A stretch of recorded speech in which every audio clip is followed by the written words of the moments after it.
Thank you. Hello. I've already said quite a few things in this session on Monday evening and on Tuesday morning, which had to do with this little presentation. So I'll get quickly, actually, from the past to the future, because that's the way I think. I just wanted to say that one of the points that was very clear in the 70s and the 80s, before this whole movement started, as it was starting, was that we were all living as individuals. We were all trying to do something, the people who moved into this movement, very much on an individual level to help the environment. In point of fact, as an individual, I should be the most oppressed in this room, because I started working on things like reed beds and things like changing the urban systems and whatnot in 1970. And I even went into the university to try and get it going from there. And I really look back, on the whole, from the point of view of how we're doing as mankind on this earth, we're in a worse position than we were then. We have more pollution, we have more radiation, we have messed up our water, etc., etc. I could go and tell you all the wrong things about it. And really, this morning, these projects, these small projects and larger projects like Brazil, etc., they're the people who give me hope to keep going and to keep back onto the train. Because I think what we have to do is mainly not so much the technology. So I think we have to get from the point of me to we. And we're slowly doing it, but much too slowly, I have the feeling. We have to really get back. I mean, sometimes I go into an eco-village even, and I find it's just a glorified suburb and nothing much more. Okay, maybe that's on the level of just seeing it physically.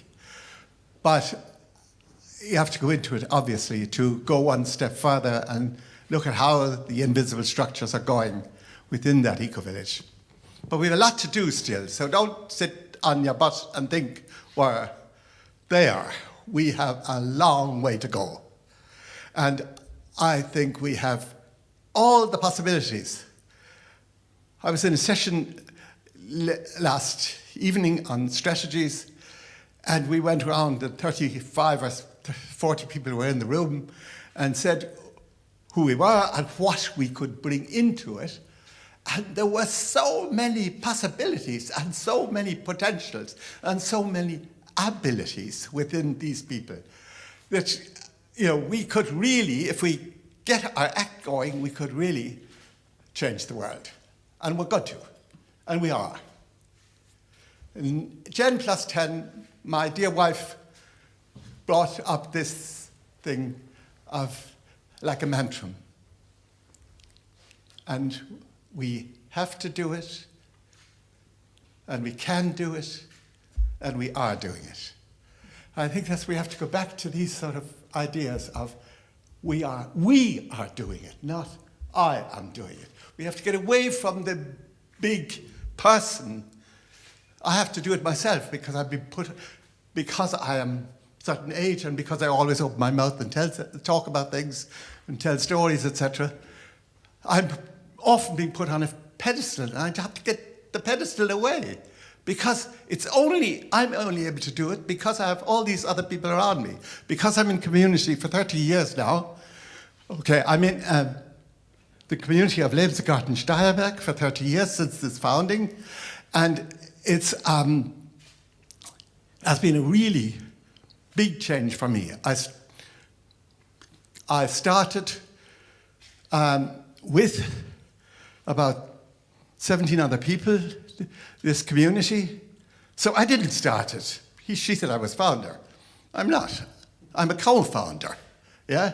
Actually, it was in my little blurb. I'm a co-founder. Yeah? I couldn't have done it on my own. And now since 2009, we have a permaculture park going on 8 hectares just beside our community.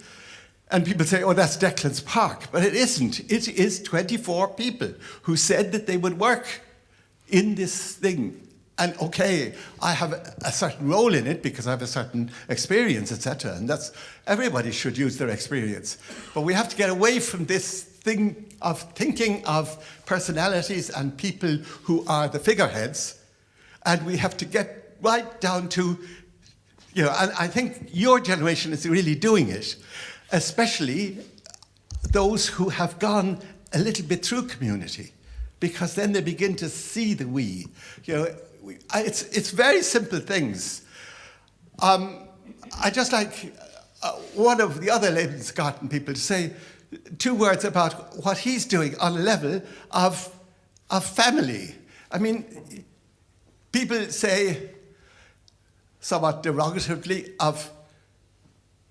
about people who move from one partnership to another, these patchwork families. Well, what about how he's done? He's done an integrated family with his others, but it's not him alone. He's done it with 4 or 5 people.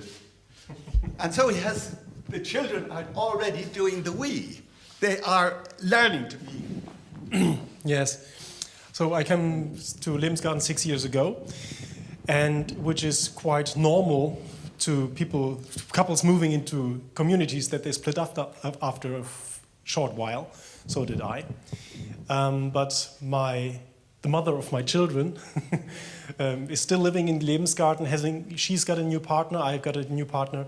So now there is the papa house and the mama house, and they can go in between. And I'm pretty good friend with her man now, and so my girlfriend is within it as well. She brought another 2 kids, so we have a quite nice patchwork there, and the kids are moving along. That's pretty good. I think this is one of the very advantages of communities, that this is possible, and quite easy possible, I think. So. And I know that it's happening elsewhere. It's happening in Tamera. It's happening in all sorts of different communities. But what I see, what's coming out of it, is the next generation that have a completely different attitude to an approach to living together. We all came up and were brought up in nuclear families, and we were all very much, you know, our family and the others. And so much so that even sometimes, you know, evening meal would be criticism of the neighbors, you know, and things like that. Whereas in these communities, and we have the possibility of getting this message going and getting this approach, and we have to see it in a longer generation. The other thing that I see is also the way we are moving from something like Global Eco-Village Network to work with other people who have networks of other ideas. Okay, we have to take care that we don't lose our own identity, that's okay, and we won't because we're living in eco-villages, and so it comes naturally. But I think this has been a really good thing, that there's a great emphasis in the permaculture movement, in the transition town movement, and also into movements like even health movements of people talking about bigger areas like Europe. You know, we hear so much negative things about Europe. I think the idea of the communities that we are living right now is not a thing of itself.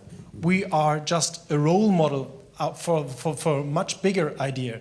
This is only a transition, so that kind of these ideas we are experiencing right now are the seeds so that they grow, and this is the role model for the whole society. This is another thought that I would wish that the communities have more to bring it out to the world.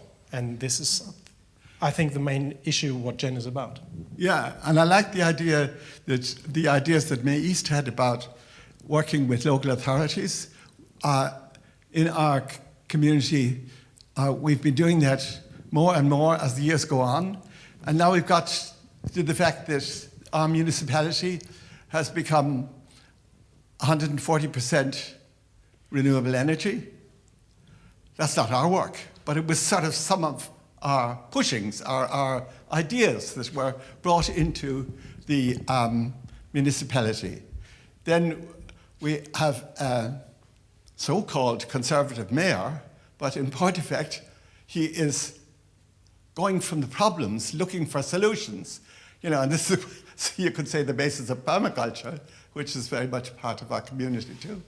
So I think we can have a daily effect on our surroundings. And we don't have to do all that much. We just have to make ourselves available and still go on doing our own things. So I think we can expand a lot, even without much money or funds, etc. Because, I mean, Lebensgarten has never had money, but it's always been able to get things done, a lot through sweat equity, but also a lot through friends who come in and help us, and they usually then have to do with business. So you just naturally go from one thing to another and see the opportunities and build on them. So I think this is where our movement is going, and I think we need to, as I said, put more emphasis on the fact that we are not alone. Fine. Thank you.